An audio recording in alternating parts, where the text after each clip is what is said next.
यह कहानी है रामपुर गांव के एक मेहनती इंसान राघव की।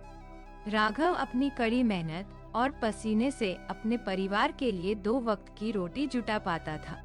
उसके घर में उसकी पत्नी रश्मि और एक बूढ़ी माँ रहती थी।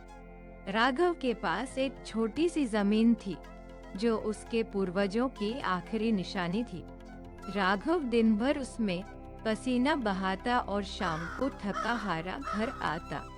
कड़ी मेहनत के बाद उसे थोड़ा ही आराम मिलता था। अजी, आप खेत से आ गए? मैंने आपको कितनी बार बोला है कि खेत में इतना देर तक काम मत कीजिए। देखिए तो कितनी रात हो चुकी है। अब खड़े खड़े मेरा मुंह देखते रहेंगे या हाथ मुंह धो के खाना भी खाएंगे? एक तो दिन भर उस छोटी सी जमीन में पता नहीं क्या करते रहते हैं। खेत को छोड़िए। और हाँ, आज सेठ धनराज आए थे। उन्होंने कहा है कि कल उनके यहाँ कुछ काम है तो आपको बुलाया है। अब आप जल्दी से मुंह हाथ धोकर खाना खा लीजिए क्योंकि सुबह आपको जल्दी जाना होगा। ठीक है रश्मि, मैं जल्दी से हाथ मुंह धो लेता हूँ। तुम बस खाना लगा दो और हाँ, 2 रोटी ही देना क्योंकि मुझे लग रहा है कि तबीयत थोड़ी खराब है। धूप में काम करने से ऐसा ही होता है। थोड़ा आराम करूंगा तो खुद ब खुद ठीक हो जाएगा। ठीक है, मैं खाना लगा देती हूँ। राघव फिर बैठकर खाना खाने लगता है।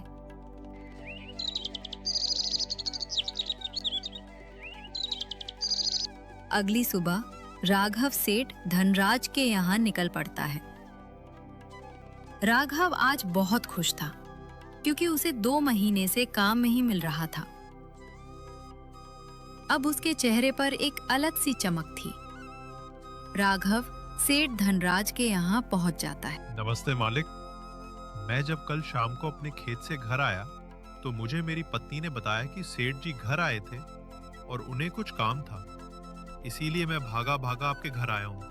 अब आप मुझे बता दीजिए कि क्या काम है, मैं उसे फटाफट से कर देता हूँ। ठीक है राघव, यह देखो, इस गाड़ी पर 25 चावल की बोरियां हैं।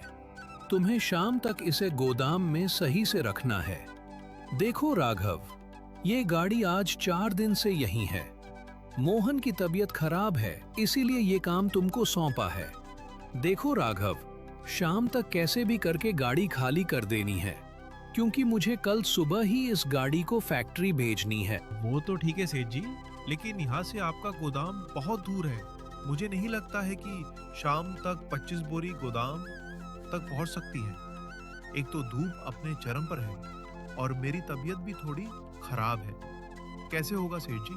अगर एक और मजदूर होता तो शायद शाम तक काम खत्म हो जाती। देखो राघव, मेरे पास अब इतना समय नहीं है कि एक और मजदूर ढूंढूं। और हाँ, यहाँ से गोदाम तो थोड़ी दूर है, लेकिन राघव तुम चिंता मत करो, मैं तुम्हें इसकी पूरी मजदूरी दूंगा।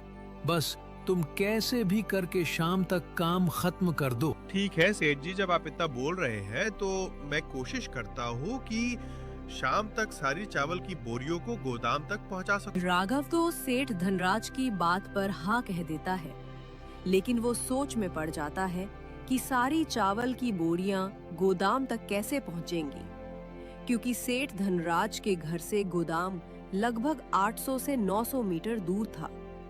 लेकिन राघव ने हिम्मत की और अपने मन को समझाया कि ये कुछ नहीं है, बस थोड़ी सी मेहनत है। राघव ने पहली बोरी उठाई और गोदाम की तरफ भाग। राघव ने ऐसे ही लगातार 6 घंटे काम किया और 6 घंटे में लगभग 18 से 19 चावल की बोरियां गोदाम में रख दी। शाम होने ही वाली थी, लेकिन राघव बहुत ज्यादा थक चुका था। अगर वह बिना आराम किए फिर से उतना दूर चावल की बोरी रखने जाता तो शायद राघव की तबीयत और ज्यादा खराब हो सकती थी। राघव फिर से अपनी हिम्मत दिखाता है और बोरी लेकर गोदाम की ओर चल पड़ता है।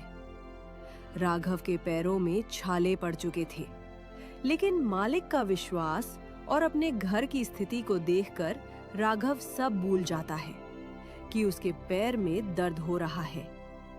वैसे ही दर्द के साथ राघव 2 घंटे में गाड़ी का सारा चावल की बोरी गोदाम तक पहुंचा देता है। रात के 8 बज चुके थे, सेठ धनराज इतने में आते हैं। अरे राघव, सारी बोरी गोदाम तक अच्छे से पहुंची या नहीं? जी मालिक, आपके कहे अनुसार सारा चावल की बोरी मैंने गोदाम में अच्छे से रख दिया है। चाहें तो जाकर आप देख सकते हैं। नहीं नहीं राघव, ऐसी बात नहीं है। मुझे तुम पर पूरा विश्वास है। लेकिन राघव, तुम बहुत थके लग रहे हो और रात भी ज्यादा हो रही है। एक काम करो, तुम अभी घर जाओ और आराम करो। कल सुबह आना, मैं तुम्हें सुबह ही पैसे दे दूंगा। ये आप क्या बोल रहे हैं मालिक? बिना पैसों के घर जाऊंगा तो पत्नी मुझे सोने भी नहीं देगी। और मालिक, एक गरीब का उम्मीद होता है कि काम करने के बाद उसका मेहनत का पैसा मिलेगा, और वो इसी के कारण खूब मेहनत करके काम करता है, और वो पैसे लेने के बजाय कल लेगा। ये तो नाइंसाफी है। देखिए मालिक, मैंने पूरी मेहनत और बिना आराम किए आपका काम किया है। मुझे मेरी मजदूरी दे दो मालिक। ऐसे भी मैं 10 मिनट रुक सकता हूँ, तब तक आप पैसे ले आइए। ठीक है राघव, तुम तो बुरा मान गए। अच्छा रुको, मैं पैसे ले आता हूँ। अमीर लोग ऐसे ही करते हैं। काम करवाने के लिए बाबू सोना करके करवा लेते हैं, और जब पैसे देने की बारी आती है तब कल ले लेना, परसों ले लेना कहते हैं। लेकिन राघव ने अपनी सख्ती दिखाई और अपने हक का पैसा मांगा। थोड़ी देर में सेठ धनराज पैसे लेकर आता है। ये लो राघव, 25 बोरी का मजदूरी 40 रुपए। अब तो खुश हो ना? सेठ धनराज थोड़ी बेईमान जरूर है, लेकिन दिल का बिल्कुल साफ है। राघव को एकदम पैसे ठीक दिए हैं। राघव बहुत खुश हो जाता है और अपनी मजदूरी लेकर सीधा घर की ओर निकल पड़ता है। राघव इसलिए खुश था क्योंकि बहुत दिनों के बाद उसकी मेहनत की कमाई उसके हाथों में सही आई थी। अब राघव की हालत थोड़ी सुधर सकती थी। राघव घर पहुंच जाता है। आजी, आपको इतनी रात क्यों हो गई? आपको पता है कि मैं और माँ जी कितना परेशान हो रहे थे। अगर आप थोड़ी देर और लेट करते तो हम दोनों सेठ धनराज के यहाँ निकलने ही वाले थे। बताइए तो, रात के 9 बज चुके हैं, इतनी देर तक कौन काम करवाता है? अरे रश्मि, वो सब छोड़ो। देखो तो, मेरे पास 40 रुपए हैं। आज मैं रश्मि बहुत मेहनत किया हूँ। 900 मीटर दूर चावल की बोरी रखने गया हूँ। इसी के कारण मुझे देर हो गई। लेकिन तुम चिंता क्यों कर रही हो? अब तो मैं घर आ गया ना। ये लो रश्मि, ये पैसे संभाल के रख दो। इससे हमारी अब हालत थोड़ी सुधर सकती है। देखो बेटा, तुम बहुत थके लग रहे हो। चलो जल्दी से हाथ मुंह धो लो, तब बहू खाना लगा देगी। और बहू, राघव बहुत थक चुका है। दिन भर इसने खून पसीना बहाया है। इसे खाना खिलाकर इसका थोड़ा हाथ पैर दबा देना, जिससे थोड़ा आराम मिल जाएगा। जाओ बेटा, कमरे में हाथ मुंह धोकर पहले खाना खा लो। अरे रश्मि, मैं खेत में जा रहा हूँ। थोड़ा खेत की जुताई करनी है। अजी, आप कल ही काम करके आए हैं ना, अभी थके होंगे। आप आज भर घर पर ही आराम कर लो, कल से खेत में काम करने चले जाना। अरे नहीं रश्मि, काम नहीं करूंगा तो 2 वक्त की रोटी कहाँ से जुटा पाऊंगा? कल पूरी मेहनत करके कमाया, लेकिन आज आराम करके खा लूंगा तो मेहनत का फायदा ही क्या होगा? नहीं, मैं खेत में जाऊंगा, क्योंकि खेत की जुताई समय पर नहीं करूंगा तो फसल कहाँ उगेगी? फिर तो वही वाली बात हो जाएगी कि एक दिन कमाओ और दूसरे दिन बैठकर खाओ। ठीक है जी, आप खेत में चले जाओ, आपसे कौन जीतेगा। लेकिन कल की तरह आज भी रात को मत आना, नहीं तो फिर से हम लोग परेशान हो जाएंगे। खेत की जुताई करके सीधा घर आ जाना। राघव अपनी पत्नी को ये विश्वास दिलाता है कि कल की तरह आज रात नहीं करेगा, खेत की जुताई करके घर आ जाएगा। इतना कहकर राघव खेतों में जाने लगता है। रास्ते में उसे उसका दोस्त विक्रम मिलता है। अरे राघव भाई, कहाँ जा रहे हो? इधर आओ यार, और बताओ अपने बारे में, क्या हाल चाल है? सब ठीक है? भगवान की कृपा से सब ठीक है विक्रम। और बताओ, तुम कैसे हो? मैं तो एकदम ठीक हूँ राघव। और यह कुदाल लेकर कहाँ जा रहे हो भाई? तुम अभी भी किसानी करते हो? अरे भाई, यह सब छोड़ो और चलो मेरे साथ बाहर। उधर इतना पैसा है कि तुम गिन नहीं पाओगे। क्या तुम यह मिट्टी में रहते हो? मुझे तो ये सब बकवास लगती है भाई। देखो, तुम मेरा मजाक मत उड़ाओ और भूलो मत कि इसी मिट्टी में हम दोनों पैदा हुए हैं। और क्या बाहर बाहर रट लगाए बैठे हो? आज तक अपनी माँ से पूछा है कि माँ खाना खाए कि नहीं खाए? तुम तो विदेश रहते हो और तुम्हारी माँ यहाँ घुट घुट के रहती है। तुम्हें तो छोड़ो, अपनी माँ को बाहर ले जाने में घृणा आती है और तुम मुझे बाहर ले जाने को बोलते हो। तुम्हें शर्म नहीं आती है? उसी माँ ने हमें पाल पोस कर बड़ा किया और जब सुख भोगने का समय आता है तो तुम जैसे बेटे उन्हें छोड़कर बाहर बाहर जाते हो और बात करते हो। जाओ, पहले अपनी माँ को अपने साथ ले जाओ। कब तक घुट घुट के रहेंगी? राघव ने विक्रम को करारा जवाब दिया और अपने खेत में निकल पड़ा। राघव को अपने दोस्त पर बहुत गुस्सा आया और मन ही मन सोचा, ऐसे बेटे से तो अच्छा है कि बिना बेटा के रहे। विक्रम तो पहले ऐसा नहीं था, लेकिन अब बिल्कुल बदल चुका है। हाँ, ये सब पैसों के कारण हुआ है। बाहर में इसने खूब पैसे देखे हैं, जिससे अपनी माँ को ही भूल गया। राघव अपने खेतों में पहुंच जाता है और वो सब भूल जाता है जो रास्ते में हुआ। वो कुदाल उठाता है और जुताई करने लगता है। धीरे धीरे शाम हो रही थी। राघव जल्दी जल्दी कुदाल चलाने लगता है। तभी उसका औजार किसी कठोर चीज से टकराती है। राघव परेशान हो जाता है और वहां फिर से खुदाई करने लगता है। थोड़ी देर में एक सोने का घड़ा सोने के सिक्कों से भरा निकलता है। राघव की होश उड़ चुकी थी। राघव अभी भी दूसरों के बारे में सोच रहा था। उसे यकीन नहीं हो रहा था कि ये सब उसका ही है। राघव बहुत ही सीधा और नेक दिल का था। वो हमेशा दूसरों के बारे में ही सोचता था।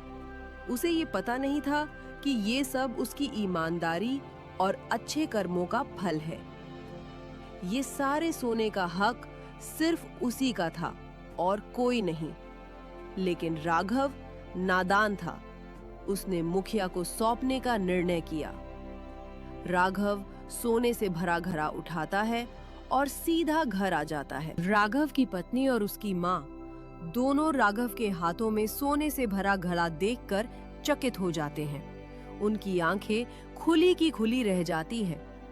उन्हें यकीन नहीं हो रहा था कि ये सोने से भरा घड़ा है। अरे राघव बेटा, ये क्या लाए हो तुम? ये तो सोने का सिक्का जैसा लग रहा है। ये क्या है? ये तुम यहाँ क्यों लाए हो? ये तो सोने का सिक्का लग रहा है। कहीं सोने का सिक्का तो नहीं है? अरे हाँ रश्मि, ये सोने का ही सिक्का है। ये मुझे अपने खेतों में मिला है। मैं जब अपने खेत की जुताई कर रहा था, तब मेरी कुदाल एक कठोर जैसी चीज से टकराई। मुझे लगा पत्थर होगा, तो मैंने वहां पर खुदाई की तो देखा कि सोने से भरा घड़ा है। देखो माँ, मुझे लगता है कि हमारे गांव में किसी व्यक्ति का होगा। मैं ना इसे मुखिया को सौंप दूंगा। वो गांव में ढूंढकर जिसका होगा वो उसे दे देंगे। राघव बहुत ही ईमानदार और नेक दिल का था। उसे हराम की दौलत नहीं चाहिए थी। राघव ने फैसला किया कि वो गांव में कुछ लोगों से सोने के सिक्के के बारे में पूछेगा। तब उसे जहां जाना होगा जाएगा। राघव सोने का सिक्का अपनी माँ को दे देता है और गांव में जांचने चला जाता है। सबसे पहले वो अपने पड़ोसी रघु के पास जाता है। अरे रघु चाचा, क्या गांव में किसी की सोने का सिक्का से भरा घड़ा गुम हुआ है क्या? अरे पागल हो गए हो क्या राघव? गांव में कौन अमीर है और किसके पास सोने का सिक्का होगा जो भुलाएगा? और तुम ये आज कैसी बात कर रहे हो? लगता है तुम पागल हो गए हो। हम लोग गरीब आदमी के पास सोना कहाँ से आएगा भाई? फिर वो गांव के एक और व्यक्ति मोहन भाई से पूछता है। अरे हाँ राघव, आज तुम्हें लगता है कुछ हो गया। गांव में किसी के पास सोने से भरा घड़ा नहीं होगा तो कहाँ से गुम होगा? और हाँ राघव, तुम यह बात क्यों पूछ रहे हो? कहीं तुम्हें सोने से भरे घड़े तो नहीं मिल गए? अरे नहीं मोहन भाई, ऐसी बात नहीं है। वो क्या है ना, मुझे कल रात को सपना आया था कि गांव में किसी का सोने से भरा घड़ा बुड़ा गया है। इसलिए मैं सोचा कि कहीं ये बात सच तो नहीं, इसलिए मैं गांव में पता करने के लिए आ गया। मुझे माफ कर दो आप लोग, मैंने आपका खाम का समय बर्बाद कर दिया। यहाँ राघव ने अपनी बुद्धि का इस्तेमाल किया और उसे पता चला कि गांव में किसी का नहीं है वो सोने का घड़ा। राघव बहुत खुश हो जाता है और सोचता है, हे भगवान, ये तो गांव में किसी का नहीं है। अब मुझे समझ आया कि ये मेरा खानदानी सोने का सिक्का है। अब मेरी सब गरीबी दूर हो गई। हे भगवान, आपका बहुत बहुत शुक्र है। लेकिन मैं इसे आधा से ज्यादा गरीबों में बांट दूंगा, क्योंकि भगवान हमें बहुत दे दिए हैं। मैं इसमें से अपने हिसाब से रख लूंगा, बाकी सब गरीबों में बांट दूंगा। आज मैं बहुत खुश हूं। दोस्तों, ईमानदारी अच्छी बात है, लेकिन हर जगह ईमानदारी काम नहीं देती है। कहीं कहीं हमारी बुद्धि भी काम देती है। राघव ने ऐसा ही किया। अपनी बुद्धि का इस्तेमाल करके पूरे गांव वाले से सोने के बारे में भी पूछ लिया, और उसकी अपनी ईमानदारी भी अपनी जगह पर सीमित रही।